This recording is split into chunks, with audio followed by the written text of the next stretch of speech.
Laju bang, laju. Sorry ganggu abang, nak pinjam masa abang sikit untuk join challenge kita, abang nak tak? Challenge apa?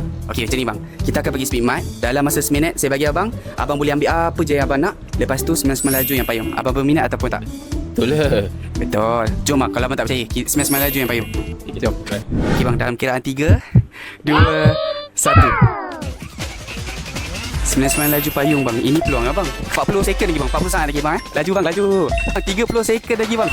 Dalam kiraan 10, 9, 8, 7, 6, 5, 4, 3, 2, 1. Tamat bang.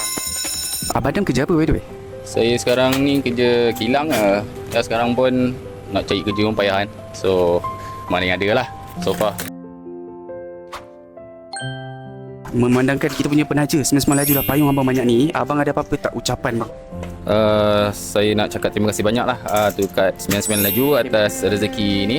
So far, terima kasih Alhamdulillah buat rezeki lah. Bulan puasa sangat membantu lah saya yang tengah kekurangan ni buat masa ni tengah hujung bulan ni. So far harap membantu lah. Abang dah follow belum akaun TikTok kita untuk akaun Sapu Laju je? TikTok rasa belum lagi kot. Okey bang, abang follow dulu akaun TikTok kita sekarang. Saya bagi abang RM50. Okey, abang tengah follow. Okey, cantik. Okey, ni abang punya. Alright. Terima kasih 99 laju. Weh, nak join Sapu Laju ke?